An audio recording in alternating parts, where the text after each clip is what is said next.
2-0, I think, against Team Secret. Just some late game decisions that happened there. Also, their game against Alliance, where they had Anti-Mage fighting against Mega Creep with the Divine Rapier. Some of these things against that one. Absolutely great. Also, we told you we would throw it out there. The Rampage. We came back in. I'm a sucker for Rampage. There was a wee double Rampage in that game. I get it. But at the same time, there was also a 1v5 timing from a certain Ti9, which I thought was one of the best we've seen. It was pretty well. And on a lifesteal, you don't normally see that. Yeah. Samao actually told me last night, I was supposed to repeat a little bit, and he was like, we told him, we were telling him, get back. Just get back, what are you doing? Like, don't go deep. He was having none of it. As the teams return to the centre of the Mercedes-Benz Arena here in Shanghai, if you're just joining us, welcome to live coverage of the greatest Dota 2 shows. It is the International 2019. Game number 1 went the way of PSG LGT against Virtus Pro. It is a repeat of the quarterfinals that Raskant we had Ti9 last year. The same result as game number 1. Is that going to be tricky a little bit? It's going to be like, here we go again. I think that it might be, honestly. This is a team that, like we talked about at the very beginning. The EG thing that has before where they couldn't get over it. Right. And so they're like a victim of their own success. And it's sort of, you compare this to a team like Alliance, right? Like heartbreaking losses normally end up having a lot of trouble dealing with that. Alliance, they're used to heartbreaking losses this year. And so they've gotten a lot of practice against it. Virtus Pro, not so much. Only a TI. I think you get quite, bro. I think the heads are having an effect on that. Next time. You can't the other way around. You can't split Jakiro's head. That's true. But my point with that was that they've gotten really, really good at dealing with it, and now they're one of the best teams at coming back after a loss. Virtus Pro, this is going to be the testing ground. Did they learn from last year? I also don't they're under pressure. Day 1, under pressure. Day 2, under pressure. Day 3, under pressure. All right, Day 4, guys, we need to. We've got to qualify for them, and they did it. They love nothing more than shutting up people who are talking. Right? We don't play enough heroes. No, let's just play every hero and pick a hero. We don't ban from middle. Let's just ban everything from here. We can't win from behind. We win from behind. I like what but they coped perfectly well with it game 1. No reason to suspect they wouldn't in game 2. No, definitely. I think that this is a team that that understands the feeling of loss, but also how to come back from it. And the biggest issue would maybe be coming back from a win. That's not as hard. That's a lot more simple to do. Yeah, definitely easy coming back from a win. Exactly. Right? Is that a thing? How do we do that again? I'm sure that's a thing. No, it's not. But like, just run the same draft. Let's run it back. Let's see what they do. If I'm them right now, the other thing about it is that like their draft worked exactly how they thought it would. I think that they were ready for that early aggression and then sort of absorbed it, and now we're going to come back again and do the exact same thing. It's also what they've shown in the past, right? I mean, they just Tidehunter again, right? Gyrocopter again. Nothing too surprising there. So stick with what works. LGD played really well around the timings of these big ulti cooldowns. The Silencer ulti, the Brewmaster, one of them was on cooldown. They go into Roche, but they take objectives, and the second Roche was crucial. 3 buybacks. This is what VP loves to do, especially when they have a Silencer. Solo was the guy who invented it. Buyback, use global silence, go in, bait some BKBs. But this game, it did not happen. And after the second Roche, it was just everything fell apart because they didn't get the buyback to get Aegis and the cheese, and they didn't get any of those. Yeah, tough game all round. They've definitely got to switch things up in this second game as we head towards the draft, obviously, momentarily. I want to talk about Arme. Doesn't always get the project. We talk about maybe a lot. We talk about Rams and everything. But Arme had an amazing group stage. He had the least amount of deaths of any player in the group stage, and it was by quite a distance as well. Just 26 deaths in the whole of the group stage. He had a lot to prove, I think. A lot of people were questioning last year, obviously, in the grand finals. There were a lot of people that were blaming him, I think unfairly so. And in the end, he's coming out here showing, I still got what it takes. There's a reason that people emulate my style the world over, and he's owning with it. So, yeah, I'm super big Ame fan. I think that just needs to keep doing what he's doing, definitely. He has the least deaths because he played Faceless Void 5 times, so you can time walk. And we shouldn't take that into consideration. You're not supposed to reveal the inner secrets of how and why, Lacoste. What are you, some sort of analyst? Nah, I'm just here to have fun. You're on the wrong panel right now, buddy. Wait until later. Come out with the analysty things later. We can promote them. Is that a promotion? I think so. Oh. Promotion working with these guys? Yeah. It's a promotion for the analysts. For the host, though, the desk gets much smaller. You know, first TI, very little Well, we don't tiny want to desk. get too carried away. Yeah, the big head kind of a deal. He had a good group stage and some Yeah. multicast stuff. We don't want to get too big. I'm jealous of the beard, though. I think we all are. Yeah, I would love a beard like that. Yeah. A beard like that would be amazing. I can't do that. You've got the same issue with me. Yeah, yeah. I do. I get the patches. Well, this is actually just very gray hair. Is it gray? Yeah, that's just gray. Dude, that's worrying. I know. Don't worry about it, though. He's just a silverback. You know? He's going to bring attention to it. Wait, what's worse, gray hair or the ginger hair on the beard? Oh, No, definitely the ginger. Definitely the ginger. Is it really? He's distinguished. Oh, it looks good. Yeah. Looks good. You're very clean shaven. I like that. Oh, We've stuck together. I don't have a choice. Yeah, really? Yeah. Like, Try and go for that. It doesn't look good. Is it like a year on and you're just like, I've got something there? I'm starting Movember actually about 3 weeks ago. That sounds beautiful. good. That sounds good. Right, we're gonna have fun all the way through the international 2019. We hope you enjoy our panels. But the more serious stuff, the more analytical stuff, they are on the panel for game number 2. PSG LGD versus Virtus Pro. That's right, Red Eye. 2. That's right, Red Eye. Mom said it's my turn on the draft panel, and we're going to take it away. Brewmaster, one of the unpicked heroes previously, VP brings it out. Now, in a main stage event, doesn't really pan out for them very well. What do you think was the issue, Purge? It just came down to LGD playing extremely well. They knew what their opponents had. There was a lot of good kills that VP secured, but they have to, they just have to like delay until the late game, because at some point the Sven was amazing in that match, like the other guys talked about, like the Sven cleave against the Necro spawns, and especially the Sven cleave against the Brew split. Like his Brew split, he was aiming for this like mid-game timing. He bought Vlad's, he bought a Medallion, I think. He didn't even go for, I don't think, Blink Dagger. And at some point, once his Brew splits gets cleared, it's like all of VP's oomph just gets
PSG LGD.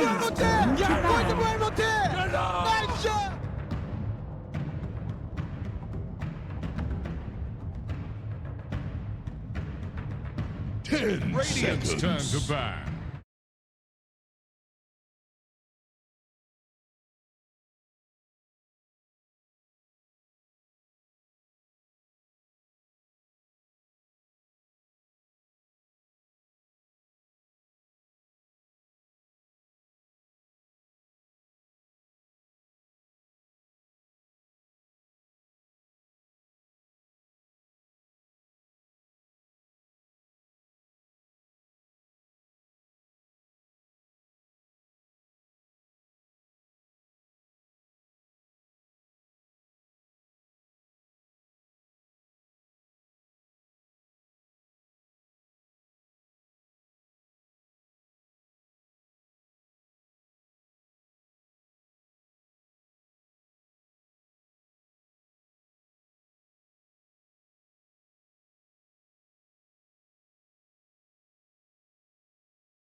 10 seconds. Radiant's turn to pick. Phantom Assassin.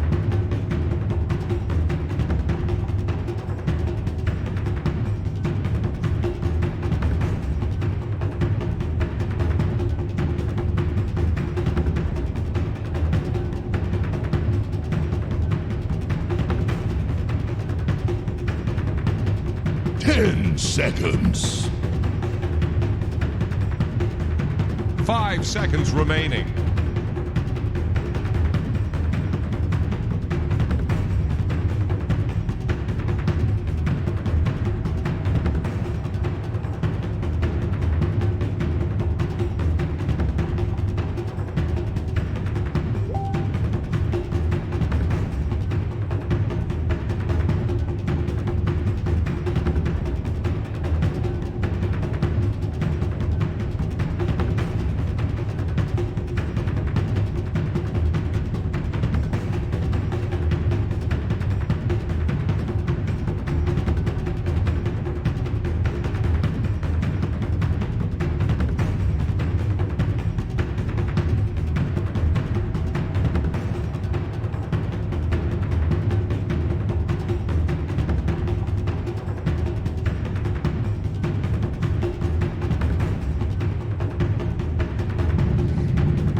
Choose your hero.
Thank you very much, Casey. Yeah, it should be an exciting game too. Great to see the confidence there from RZ coming into this. He truly believes in the Ramses Terrorblade, and as he pointed out, in the past, there's very good reason to believe in it, right? This, back in the day, was the hero that Ramses would just insta-win games. Teams were first phase banning the Terrorblade. It's a bit of a different meta, a bit of a different time. Does it still have the power, and especially against this lineup, to get VP that win? Not too sure. They have a lot of different solutions for it, though. The high armor, though, on Ramses, on that Terrorblade, definitely very good pick there versus the PA, as well as versus that Ti9. The Anchor Smash is still going to be annoying because you reduce a lot of that damage, but you won't take as much, at least, from it. So that's going to be a neat one. And they should feel pretty confident, too, right? Ramses, they've won how many majors based on the back of Terrorblades and stuff like that. So we're going to see how it plays out here, too, because they do pick up Pango as well, which is a little concern for me. Okay. Having that hero, giving PA what could potentially be a very strong win, could be one of the things that I'm a little concerned for them there. And there is going to be some struggle for the Terrorblade early on, right, surely? I mean, I'm seeing here as like the Shadow Demon, the Mirage. There is this magical burst that a Terrorblade in the early portions of a game is very vulnerable to. And look at the way that they're playing the lane already. You can tell that they want to go for some type of play immediately on Ramses, but I love the point that Kevin brought up. We saw that in the group stages, someone, I think the PL pick like he was mentioning, you have your Conjure Image. So at least you have some type of solution to block out those arrows. They played solo. He wanted to go for a courier snipe, but they know. Keeping it hidden there. And they've actually forced Rams to TP to the tier 1 here because he was getting zoned out from the wave. So that's a little bit, can be a little bit scary. If you do actually get brought down as this Terrorblade now, you won't have that TP to return to the lane. So Ramses, they're gonna have to secure him, make sure he does not get killed. Mid, we see those first 4 creeps being secured by no one there. Yeah, against the Kunkka with his right click. That's not an easy job. No. Animation though, super good on Gyrocopter, pretty much instant, and you use the missile to zone him away. Doesn't get that denied here though.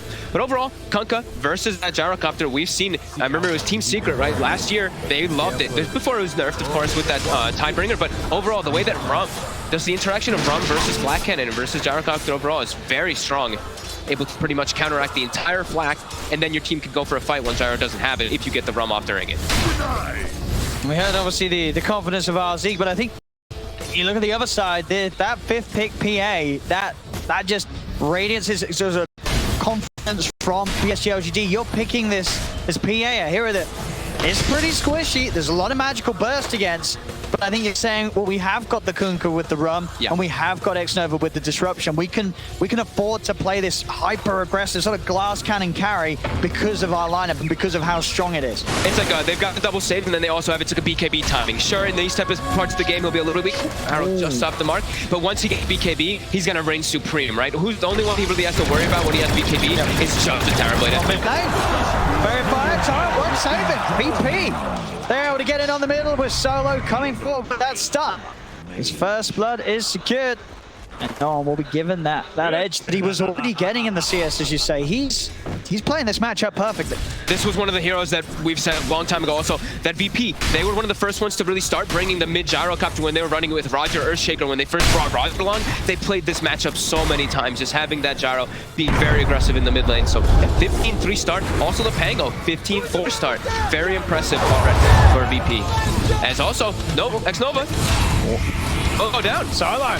He's making these moves from top lane to bottom lane, making sure that both of these cores really do have a beautiful opening in the first few minutes. It's going to look to be a very early Javelin coming out for Pasha, based off how much he's able to get done in this top lane here with Solo so far. See now, a bit of a turn. Solo is going to be able to walk himself away. You mentioned how much magical burst there is on VP. Also, you have to throw in ET, right? They have that extra natural order that will really amplify everything together when they will be able to have those timings. That's the poisons. We'll stack up onto Pasha, but it's only level 1. Yeah, that importance of the BKB on FPA definitely amplified this game. But it's gonna take time. We'll see what sort of a pace VP are able to play with, because they themselves also likely to be making moves as 4 and trying to buy space for Ramses on the map.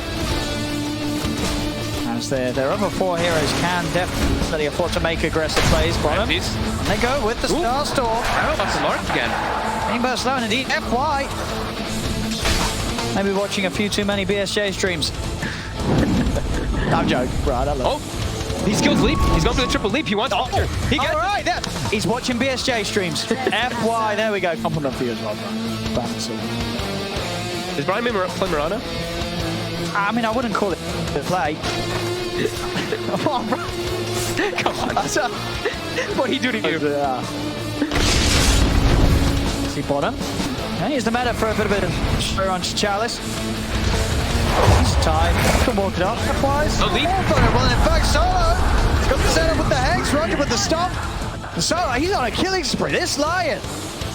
He's everywhere. He's got Tranquil Boots. He's killed up. Stick. He's killed mid. He's killed top. He's killed bottom. He's making the magic happen, Solo. He's really securing this early game for them so far here. And immediately walking toward mid lane. No hesitation. He's got both spells available when he has his stick. Do they have level 6 on no one? Not just yet. But he will already prepare the missile. And here comes Solo. No one is pretty low here, though. Sonos has got a lot of HP to work with.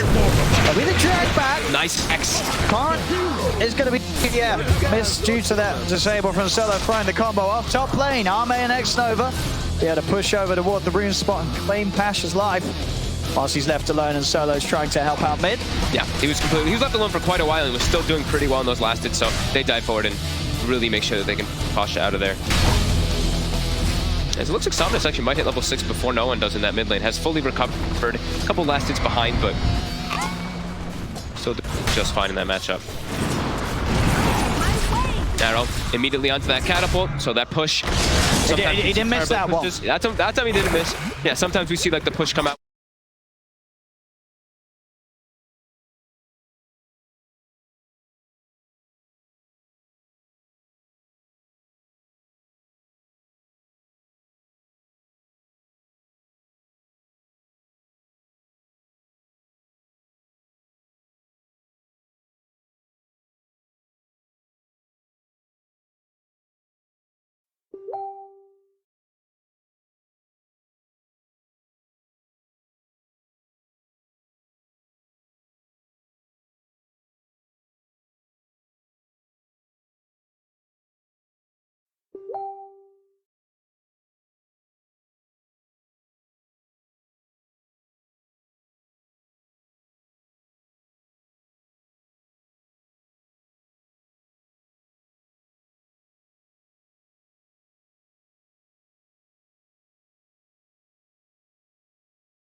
giving you that way to farm a lot faster. You don't think sort of a Deso rush is...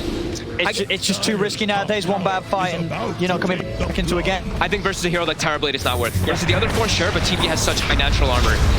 I'll get the ball back onto Roger. Look for the ult out. It's going to clip onto Somnus. Pasha's still trying to fight with the supports as they'll roll it onto October. But attack Solo, jump in. It's an easy kill for Arme. These fights now, they're trying to force them VP, but PSG LGD, they just turn, they jump, they get these kills. And those early ganks from Solo are just, they're miles away. This game has turned around. PSG LGD making the leading moves. And all three cores benefiting. They need no one to be the one to making the moves around, but he's probably feeling a bit reluctant. After that move, he makes the move top and then just dies immediately, gets his game set back heavily. Probably doesn't want to be the one to make moves until he has that drum finished up. So for now, they're going to be a bit limited in their movement, while LGD, they're just cruising back and forth, looking for plays constantly with that Kunkka as well as that Mirana. And they're just constantly setting up, protecting Ame's jungle. The arrow.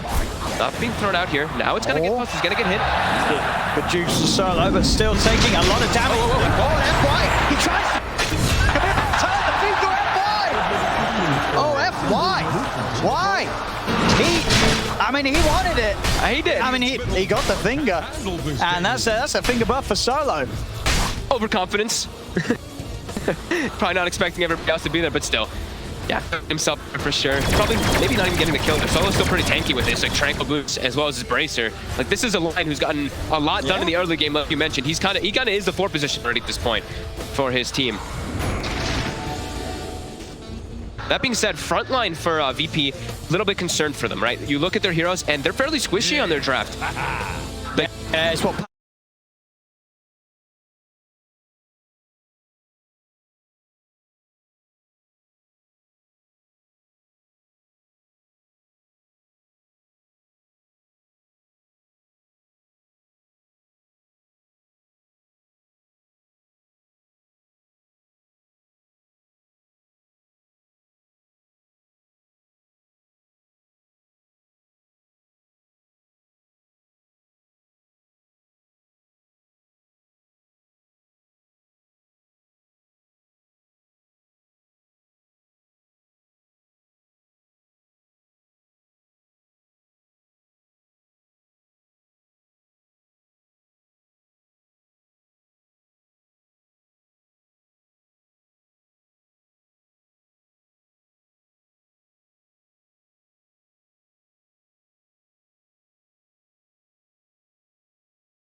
to actually go for an MKB or something like that on myself as a PA, but the Abyssal is the more than likely one for that BKB Pierce. What about the Nullifier?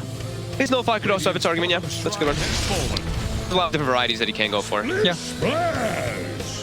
Now VP, they've got this timing, so let's see if they can make anything happen of it with this MKB. They will have some damage at least to go through the PA, but they don't have smokes. I believe they have any available. Oh no, they have one left on Roger, sorry. Looks like he's, at the moment, he's queued up, he's going to go there with the Bloodthorn. Okay. I seem to really like that item lately. Building up on that spend in the last game versus a Morphling. This game, it's not as clear-cut. You're not playing versus like a Morph, but still very good versus the Terrorblade, as he can also build versus a Butterfly, and this is the way to kind of counteract both the Sunder as well as that evasion that will come out. Jump forward. Those losing just quick. Radiant's bottom tower is under attack. It just really feels in both of these games, VP have been unable to make any sort of moves themselves in the second half of them.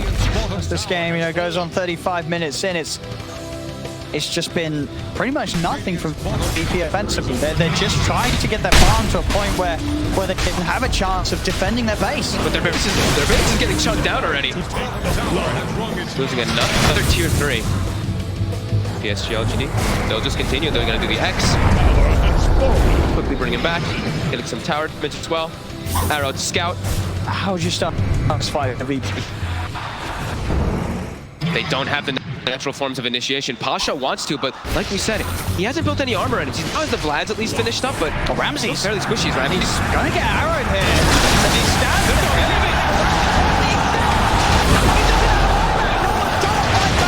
He pops the BKB.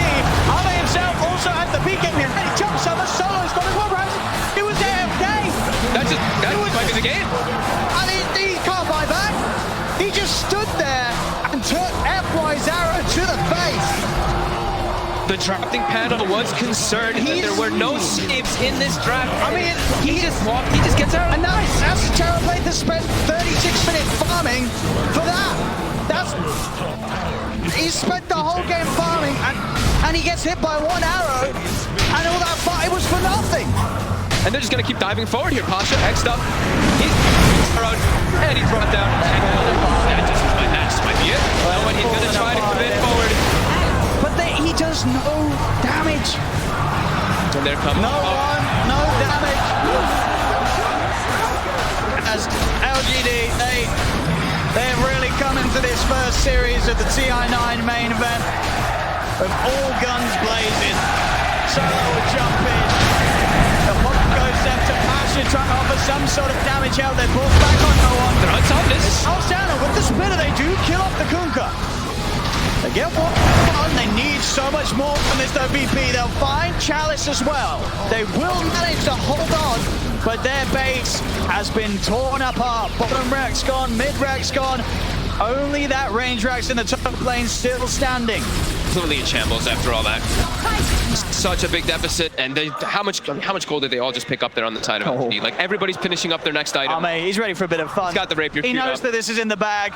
See, he heard our suggestions. He queued up the Bloodthorn. He's like, no. Maybe Rapier. He's about to hit 25 as well, so he can get that triple dagger. Triple dagger with Rapier. He's doing this one for the fans. I have seen somebody else take the 10%, but putting this one triple dagger for this one. VP though. They're gonna get it. Oh, into the roast. And they won't find it. The arrow will connect onto Ram. And it's another arrow, Ramses. They can't follow it up this time. Next, Solo jump in. He gets the stun off onto two of them. Cooldown's down. No one moves forward. Yes, LGD will back. Now Solo getting brought down low by the poison. Passing in with a jump. They managed to cut down Night's Nova. Shadow Demon's dead. Buyback straight away. Roger on the back lines with focus. Replay for what? Get back to the game. Get him out of there. FY. He's been collapsed upon. Ramsey's 2 kills. Double kill. There's no buyback on FY. Double gems. Pick him up. They had to buy back on both supports for this, but they're fighting back. Not to be held down, and you can see even Ame's not invested in Rapier because he's he'll be fine. He's saving onto his money for now. He might resort to the safe play and just go Nullifier and have buyback. We'll see how scared he is. Maybe but we'll see. He's still feeling pretty confident. They kick back. They got the Aegis. They kick back. They got that Aegis and cheese. Very important for themselves here. But that, structural damage is Still done, and that's while Chalice is dead. That's the big thing, right? Fighting into LGD's lineup when they don't have the Tidehunter, a little bit easier. Especially because they can get them with the numbers and just get the surround without that Tidehunter. But back to farming a little bit.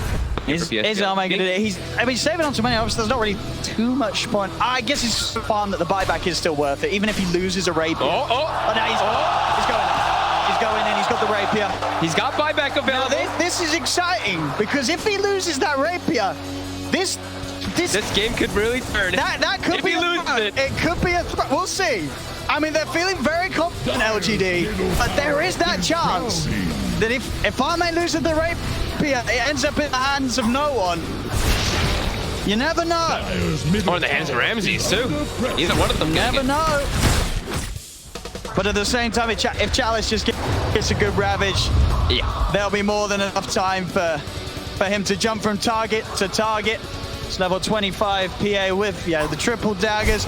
And the Aghanim reset, he's just going to be cleaning up the entire squad. Man, if he gets us an insta-kill, it's daggers pretty much, right? The first kill, he'll throw another set of daggers immediately. Yeah, of course, yeah. And if he gets a kill off a dagger, he'll be able to throw out another triple and another. If he gets a couple chain kills, yep.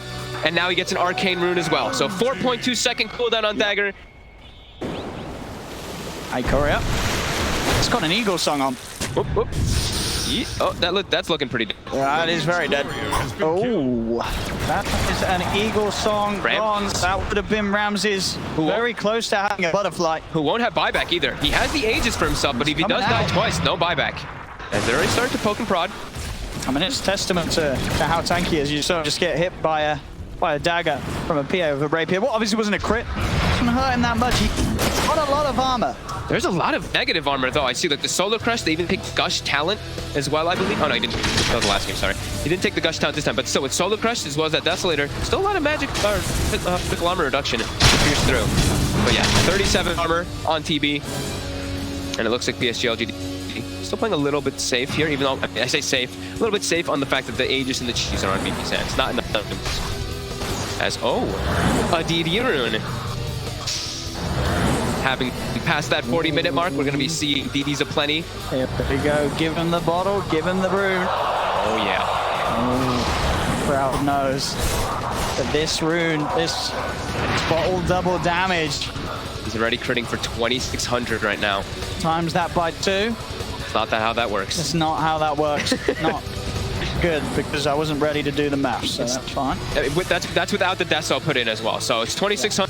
He puts the Deso in. He's probably going to be critting with the DD rune over 3,000 on if it's one of those like low physical armor heroes. When it's the higher physical, it's going to be a lot more reduced, but we'll see some big numbers. Full Bloodthorn on us, so we're going to see even more big numbers. Yeah. Crits upon crits. He's going to look for the jump in. Pasha's there. Actually hits the cliff, so won't be able to find Xnova straight away. And it gives Xnova the time to put the disruption. The rest of LGD is moving in. Ramses in with the BKB. They'll kill off Xnova. Can they get more, though? They're trying to disengage. He popped BKB in meta. BKB, double damage. He'll look for the next shot. He's still a little scared. As the BKB will wear off, Arme not ready to fully commit. But FY finds no one inside the jungle. Ramses and Pasha, the last two left alive as Ramses is surrounded.